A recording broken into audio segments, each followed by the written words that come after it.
Constrictive pericarditis provides a unique challenge to the echocardiographer. Since surgical stripping of the pericardium can markedly improve the patient's symptoms and functional status, it is very important to be able to identify this disorder, and particularly to be able to differentiate it from restrictive cardiomyopathy. In patients with constrictive pericarditis, 2D echocardiography may demonstrate a bright, thickened pericardium.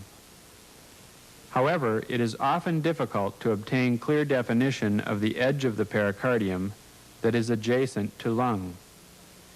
Because of this, 2D echo cannot usually be used to precisely measure pericardial thickness. With constrictive pericarditis, as with tamponade, the IVC and hepatic veins are usually dilated. As opposed to restrictive cardiomyopathy, the atria are most commonly normal to only mildly enlarged. LV systolic function is usually well preserved. M-mode echo can be used to demonstrate multiple parallel pericardial echoes, creating increased thickness. With constriction, the motion of the posterior wall in diastole is often flattened, reflecting the plateau in filling, and septal motion may be abnormal. Diastolic septal notching is another M-mode sign that has been associated with constrictive pericarditis.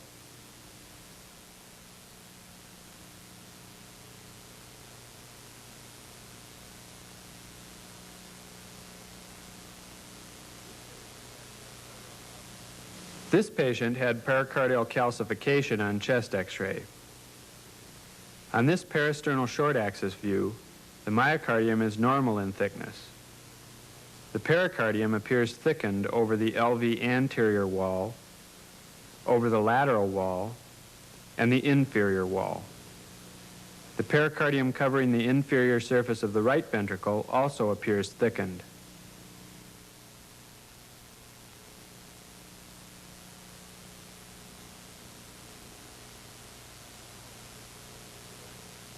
An M-mode cursor has been directed across the left ventricle. The marked pericardial thickening is quite apparent. There is also a flattened motion of the posterior wall and diastolic septal notching.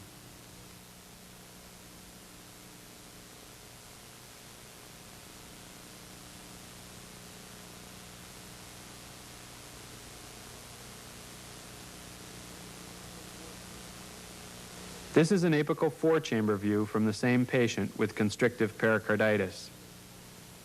The clinical presentation of these patients can be identical to that of patients with restrictive cardiomyopathy.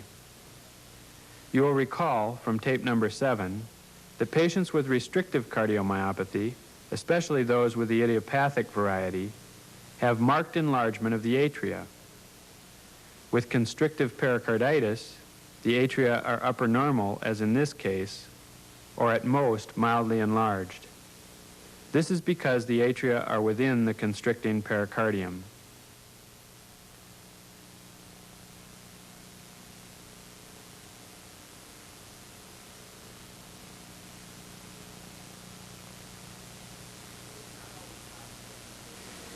It is not always possible to clearly demonstrate pericardium that has thickened on the 2D study. Furthermore, not all patients with thickened pericardium will have constrictive physiology. For these reasons, the addition of Doppler to define hemodynamics has been invaluable in the approach to patients in whom constriction is in question. The Doppler findings for constrictive pericarditis are very similar to those which we have previously discussed for tamponade. As opposed to tamponade, patients with constriction are less often tachycardic, and therefore the E and A velocities are usually clearly separated on the PW Doppler spectra. Attention to the respiratory cycle is critical when identifying patients with constrictive hemodynamics. With inspiration, there is a normal fall in pulmonary venous pressure, but the change in intrathoracic pressure is not transmitted across the thickened pericardium to the left ventricle. Since the pulmonary venous pressure falls, and the LV diastolic pressure is unchanged, there is a decrease in the diastolic filling gradient with inspiration. Because the filling gradient determines the magnitude of mitral velocities, we see a reduction in mitral velocity with inspiration. The constricting peel keeps total intrapericardial volume constant, and we therefore see ventricular interdependence. The inspiratory fall in LV volume leads to shift of the septum to the left. Hence, right ventricular filling increases with inspiration, and this will be manifested as an increase in the tricuspid velocity profile. With expiration, the opposite set of events occurs. While the increase in intrathoracic pressure does not affect the LV diastolic pressure, the pulmonary venous pressure shows its normal increase. Therefore, the diastolic filling gradient is increased, and the mitral velocity profile also increases. With increased LV filling, because intrapericardial volume is being held constant, the septum shifts to the right, which decreases right ventricular filling, as reflected here by the decreased RV volume. This results in an expiratory decrease in the tricuspid time velocity integral. This is a pulsed wave Doppler recording from a patient with constrictive pericarditis. The sample volume was placed between the tips of the mitral leaflets. Remember that inspiration mechanically begins slightly before the upstroke on the tracing from the nasal respirometer.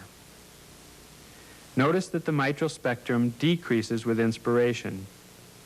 The decrease is greatest for the first beat of inspiration, and it affects the E velocity to a greater extent than the A velocity.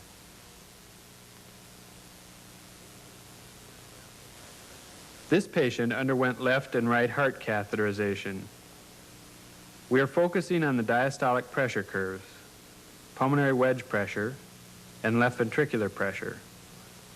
With inspiration, there is a marked decrease in the gradient between the wedge pressure and LV diastolic pressure compared to expiration.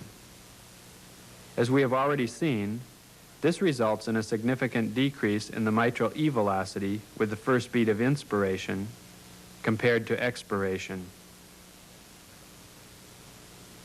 As expected, the pulmonary venous profile from this same patient with constriction shows a decrease in inspiration compared to expiration. This patient underwent successful pericardiectomy. Postoperatively, the mitral velocity profile has returned to normal. There is no significant variation in the time velocity integral with respiration. This is the mitral flow velocity integral from another patient with constrictive pericarditis. Phonocardiography has been used to identify aortic closure. In addition to the fall in mitral velocity with inspiration, note that the IVRT increases with inspiration as compared to expiration. We will now examine right-sided Doppler spectra for a patient with constrictive pericarditis before and after pericardiectomy. This recording was obtained with a sample volume between the tips of the tricuspid leaflets.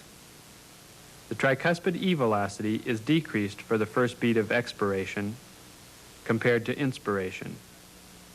Furthermore, the tricuspid deceleration time falls from inspiration to expiration.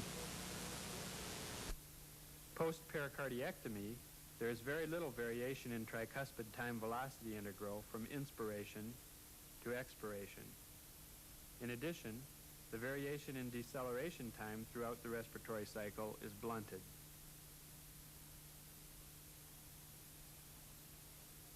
This patient's hepatic vein profile was also typical for constriction.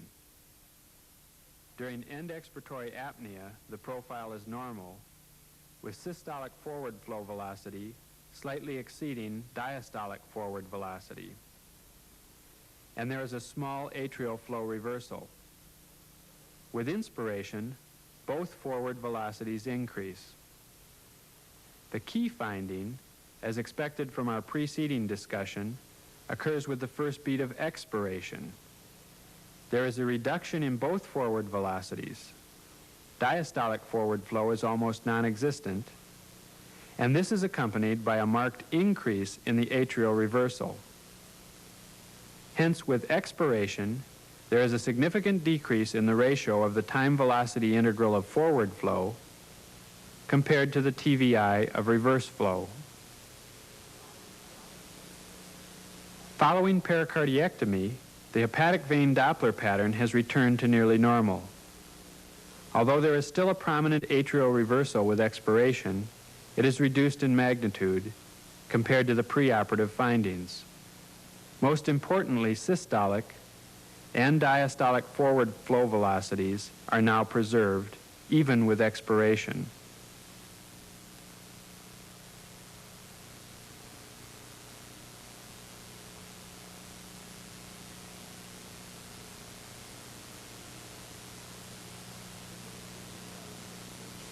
This is a 2D study from a 38-year-old male with constrictive pericarditis. The transducer is in the esophagus, behind the left atrium. The transesophageal study was performed because of technical difficulty in obtaining 2D and Doppler information from the surface study. Overall gain has been decreased to enhance appreciation of the thickened pericardium.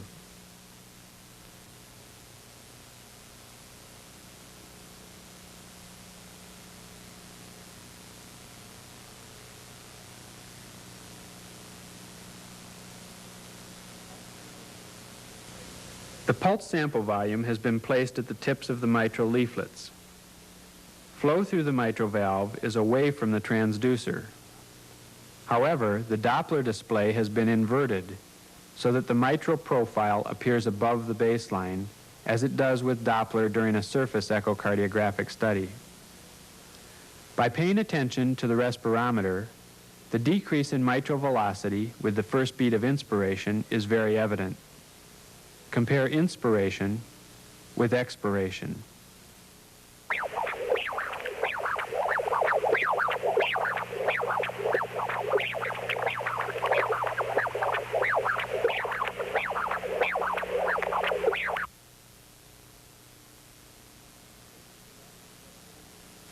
This is the left atrial appendage of the same patient as viewed from the esophagus, and this is the left upper pulmonary vein.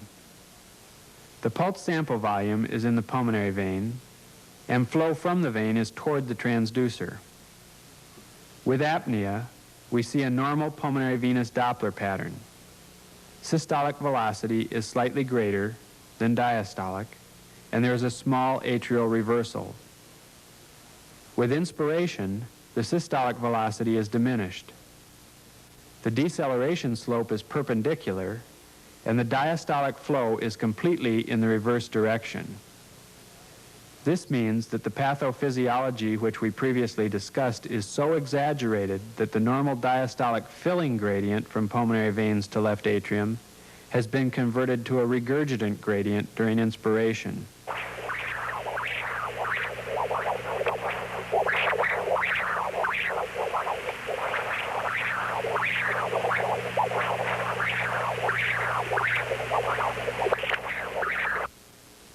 Dr. Hatley has examined the Doppler profiles from a series of 7 patients with constrictive pericarditis and compared them to 20 healthy subjects, as well as 12 patients with restrictive cardiomyopathy.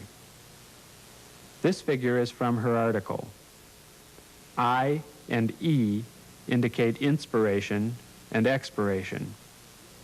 For each parameter, the 0 line is the magnitude during apnea. So the data points represent the percent change compared to apnea. Because of the decrease in diastolic filling gradient, the mitral valve opens later with inspiration for patients with constrictive pericarditis. This results in an increase in IVRT with inspiration. Patients with restrictive cardiomyopathy usually have a foreshortened IVRT compared to normals, and there is relatively little change in IVRT during inspiration. This figure plots the mitral E velocity during the respiratory cycle. The marked decrease in E velocity with inspiration and increase with expiration that you have seen demonstrated for patients with constriction does not occur with restrictive cardiomyopathy. Similarly, the decrease in tricuspid E velocity with expiration, which is consistently seen with constrictive pericarditis, is either non-existent or blunted with restrictive cardiomyopathy. This figure is from work by Dr. Appleton in collaboration at Stanford with Drs. Hatley and Pop. These are pressure tracings from one of 14 patients with restrictive cardiomyopathy. You'll observe that the early diastolic gradient is very large compared to late diastole. In addition, there is a rapid equalization of wedge and LV pressures in early diastole, which means that the deceleration time is shortened.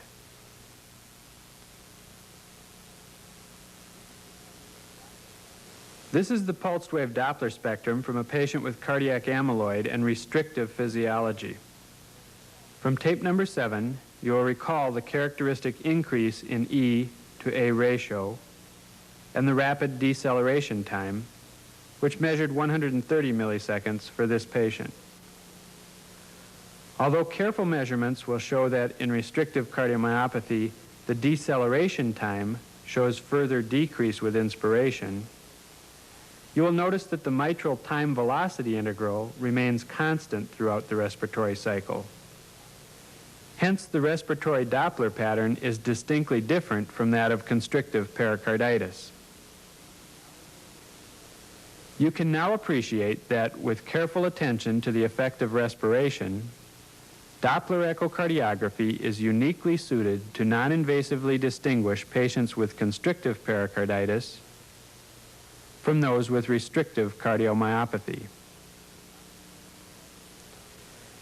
Pitfalls in Doppler diagnosis of constrictive pericarditis include false positive diagnosis with unstable sample volume position or chronic obstructive pulmonary disease. The former can be avoided by frequent imaging during the exam and by paying attention to the cyclic changes in the IVRT. Patients with COPD show a reduction in the mitral velocity during inspiration because of increase in the amount of negative intrathoracic pressure generated. However, as opposed to constrictive pericarditis, the maximum reduction in mitral velocity integral occurs later with COPD, with second and third beats of inspiration showing an even larger decrease in velocity than with the first beat of inspiration. False negatives in Doppler diagnosis of constrictive pericarditis may include patients who have early disease and therefore only mild hemodynamic changes, patients with only small localized areas of constriction, and patients who are dehydrated, since reduced preload can potentially mask the aforementioned Doppler changes even in advanced cases of constrictive pericarditis.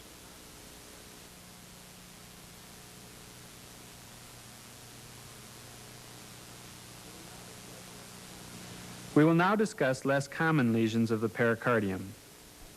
Patients with congenital absence of the pericardium are usually asymptomatic, since this disorder creates no significant functional disturbances.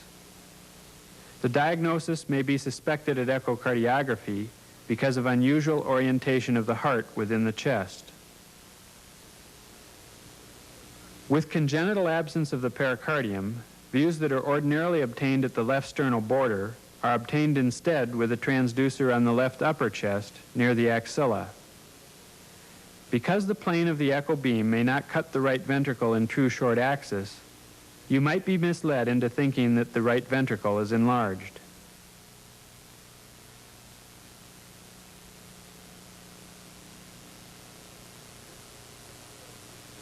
This 56-year-old female has congenital absence of the pericardium. This view, which has the appearance of a parasternal short axis view, was actually obtained with the transducer positioned laterally on the left upper chest.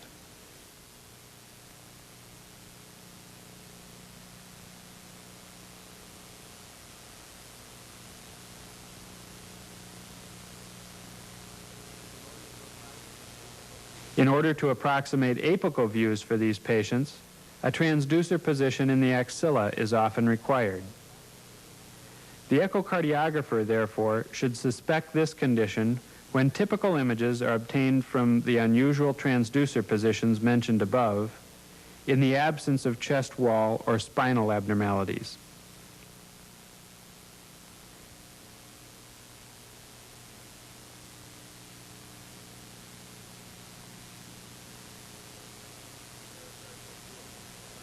Pericardial cysts are uncommon lesions that usually cause no symptoms, although they can be associated with chest discomfort or rhythm disturbances, presumably secondary to localized pressure on the heart. These patients often present for echocardiography because of distortion of the cardiac silhouette on chest X-ray. This patient has a 4x5 by 2.0 centimeter pericardial cyst adjacent to the right atrium.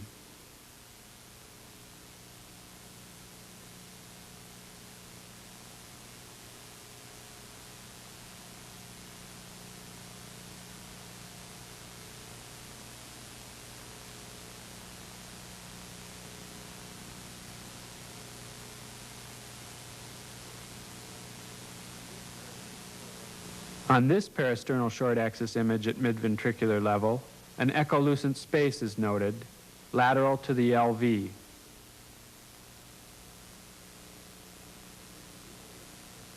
The transducer was angulated laterally and superiorly, demonstrating that the clear space is a pericardial cyst, which is largely adjacent to the left atrium. It measured 8 by 10.7 centimeters.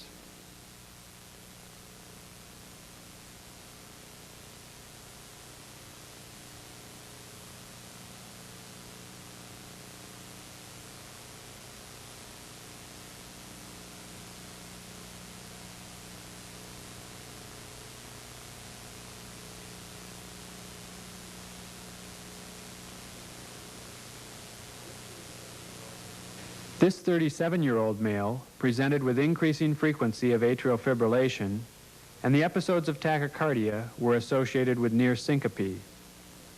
He was referred to us after echocardiography based on parasternal long-axis images such as this, demonstrated what appeared to be a mass or ledge within the left atrium.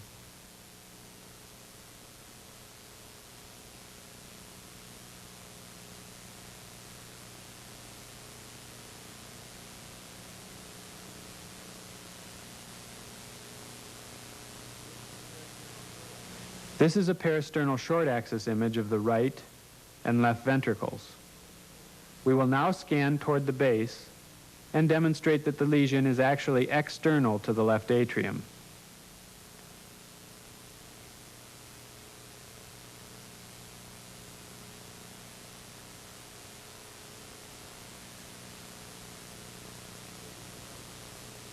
This is the right ventricle, left ventricular outflow tract, and left atrium. This is the ostium of the left inferior pulmonary vein. A cyst compresses the left atrium and was responsible for the shelf-like appearance on the long-axis image.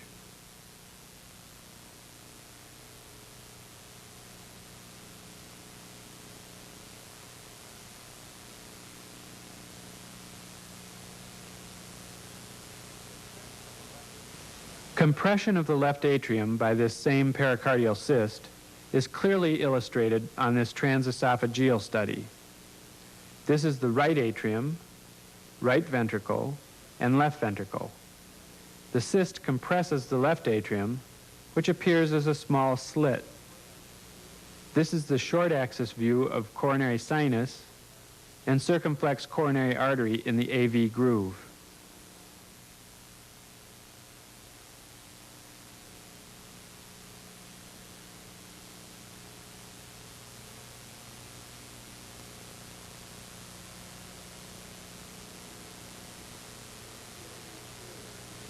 Scanning inferiorly, the cyst occupies the usual position of the left atrium.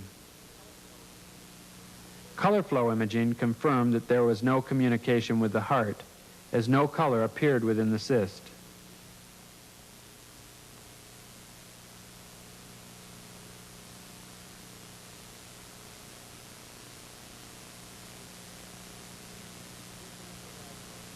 The differential diagnosis for a cyst in this position includes pericardial cyst, duplication cyst of the esophagus, and bronchogenic cyst. This large cyst was excised via left thoracotomy. It was found to arise from the epicardium and was described as compressing the left atrium and elevating the pulmonary veins. This compression likely explains the patient's near collapse during rapid atrial fibrillation. This video seminar has once again demonstrated the clinical versatility of combined 2D and Doppler echocardiography.